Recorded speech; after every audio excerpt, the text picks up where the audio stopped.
So you know what I've been doing? Going through my address book and crossing out the dead people. You do that? That's a lot of fun, isn't it? Gives you a good feeling. Kind of gives you a feeling of power. A superiority to have outlasted another old friend. But you can't do it too soon, you know? You can't do it too soon. You can't come running home from the funeral and get the book out, you know, and be looking through the book. You can't do that. A little time has to pass. You have to let a little time go by. I have a rule of thumb, 6 weeks. If you're a friend of mine and you're in my book and you die, I leave you alone for an extra 6 weeks. 6 extra weeks in the book on the house, it's on me. But after that, hey, facts are facts. Fuck you, you're dead.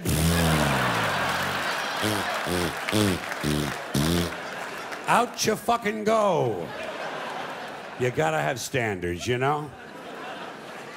Now, these days, a lot of people don't keep analog address books anymore. They don't want to be writing that stuff out longhand. They're in the computer age, and they have an application in the computer called Outlook or Contacts or Address Book, something like that. So they keep all the information in the computer, and they sync it up with their phone every day or every other day. So now, instead of scratching out a name, you get to delete the fuck. And deleting someone is an even more powerful feeling than simply scratching out a name. You know how to delete someone. You select the name, highlight the person, and then straight into the trash. Now, if it's a really close friend of yours, you might not want to empty the trash for about 6 weeks. Or if it's a little too harsh for you, a little too harsh to delete an old friend, you can always create a new folder. A special folder for dead people. You keep it on your desktop. It's kind of a digital purgatory.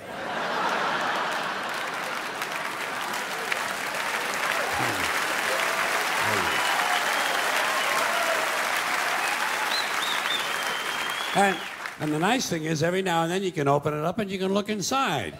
And you can see the people in purgatory. And you can move them all around, you know, move them around. Put them in little groups. 2 people who didn't get along in life, put them in a corner. Let them work it out. Let them work it out in purgatory. Or start a fight. Have a big fight in purgatory. That's a lot of fun. Nobody's going to get hurt. They're all fucking dead anyway. Then you put them in a big formation and have a parade. The Purgatory Parade of Dead People. Ah, there's a lot of fun you can have with a computer. So enjoy your digital selves. Now, speaking of dead people, there are things we say when someone dies. Most of us say, a lot of us do, things we say that no one ever questions. They just kind of go unexamined. Give you a couple examples. After someone dies, the following conversation is bound to take place, probably more than once.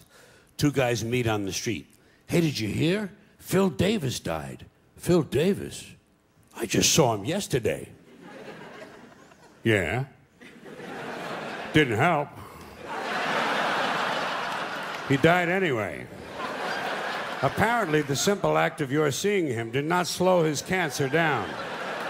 In fact, it may have made it more aggressive. You know, you could be responsible for Phil's death. How do you live with yourself? Here's another thing they say after a death. This is usually said to the surviving spouse. Listen, if there's anything I can do, anything at all, please don't hesitate to ask. What are you going to do, a resurrection? This ain't the fucking New Testament, you know. You know what you tell a guy like that who wants to help? Oh, fine, why don't you come over this weekend? You can paint the garage.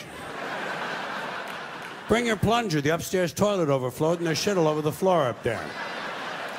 Do you drive a tractor? Good, that'll come in handy. The North 40 needs a lot of attention. Bring your chainsaw and your pickaxe. We're going to put your ass to work. He wants to help? Fuck him. Call his bluff. Call his bluff. Don't hesitate to ask. The nerve of these pricks. Here's another thing we say to the surviving spouse. I'm keeping him in my thoughts. Where? Where exactly in your thoughts does he fit? In between my ass hurts from this chair and let's fuck the waitress?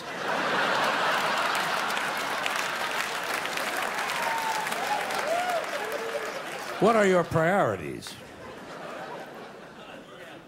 We use a lot of euphemisms when we talk about death, you know? People say things like, you know, I lost my father. Ah, he'll turn up. You gotta stay optimistic with people like that. Give them reason to hope. Have you checked the dumpster out back? He used to like to take a nap in there. Keep it upbeat. Now, there's something else that is said after a death, but this one involves belief, which is where I begin to have big problems.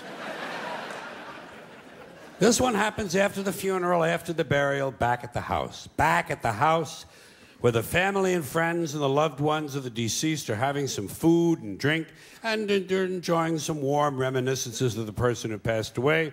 Sooner or later, someone is bound to say the following, especially after a few drinks. You know, I think he's up there now, smiling down at us. And I think he's pleased.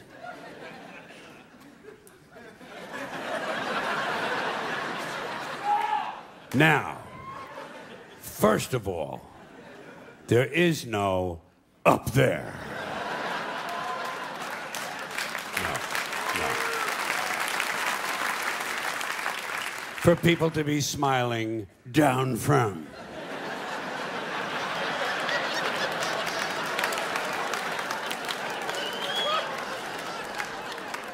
It's poetic, it's quaint, and I guess for superstitious people it provides a little comfort, but it doesn't exist.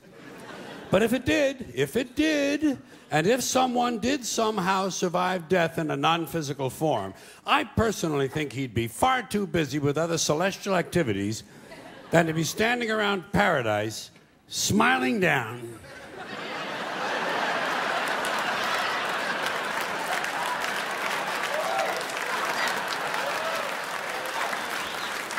On live people. What kind of a fucking eternity is that? And why is it no one ever says, I think he's down there now, smiling up at us? Apparently it never occurs to people that their loved ones might be in hell.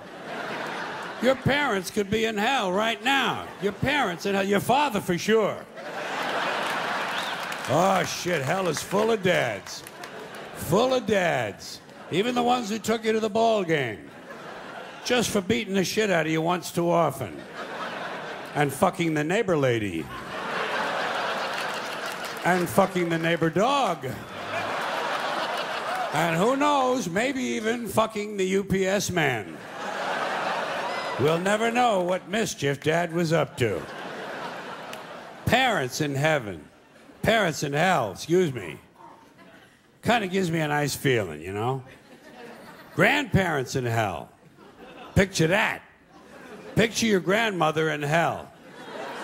Baking pies without an oven. And if someone were in hell, I doubt very seriously he'd be smiling. I think he's down there now, screaming up at us. And I think he's in severe pain.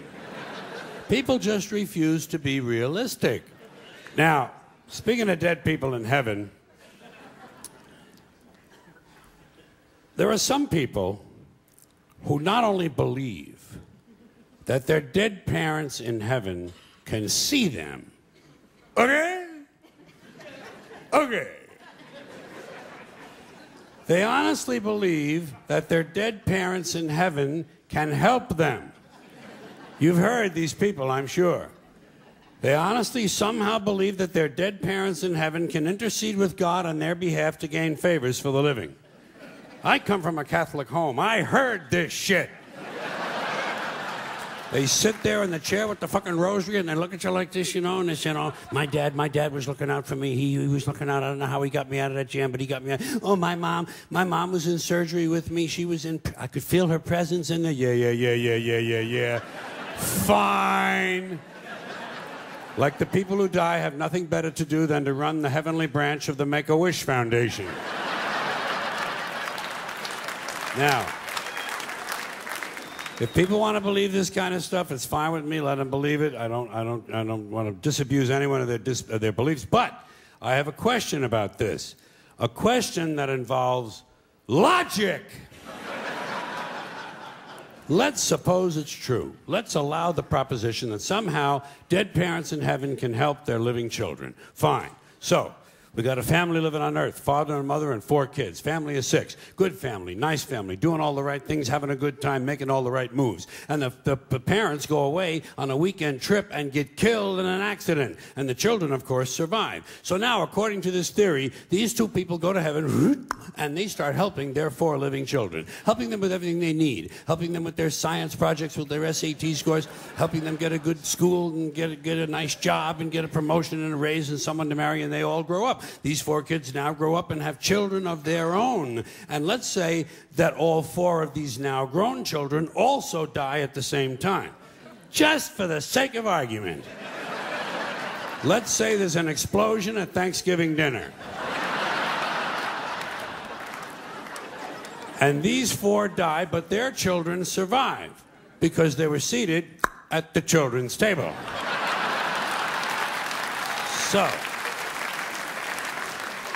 So now, according to the theory, these 4 go to heaven and they start helping their living children. But what happens to the original 2? What happens to the grandparents? Do they just go off duty now? What do? Is there a retirement program up there? Are there some activities for these people? Shuffleboard, pinball, online poker? There must be something they can do. Or do they have to remain on duty indefinitely? Do they have to keep on helping their living descendants forever and ever and ever? Is that what heaven's all about, helping the living? When do you get to just lie back on a cloud and take a fucking harp lesson? You know what I mean? Because people have been dying for a long, long time. There's been a lot of dead motherfuckers. Did you know that? Yes, you knew there's a lot of dead motherfuckers. We've had 100 billion people live on this earth. That's what the experts say. 100 billion people have lived here. So let's say half of them died and went to heaven. That's 50 billion people up there. That's a pretty crowded place. It must get pretty busy and pretty hectic up there. And God must get pretty pissed off with all these favors. Yeah, I know. Spelling test Tuesday. Get the fuck out of here. What'd you think? Get the fuck out of here.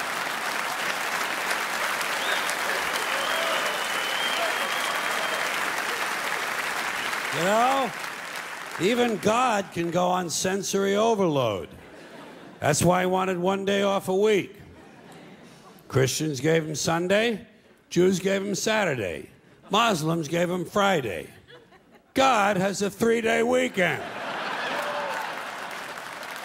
Which is probably just what he needs. Now, just a couple other questions about this whole theory. Suppose you die without having any children. Who do you help? Strangers?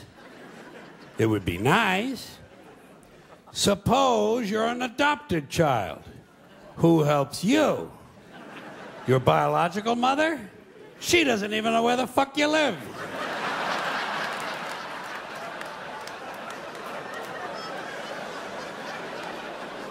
Suppose you kill your parents.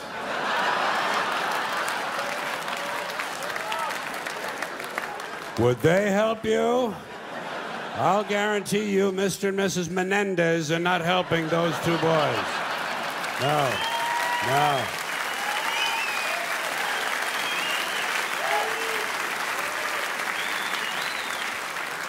Yeah, it's all bullshit, folks. It's bad for you. It's all bullshit. That's what you have to remember as you go through life in this country. It's all bullshit, and it's bad for you.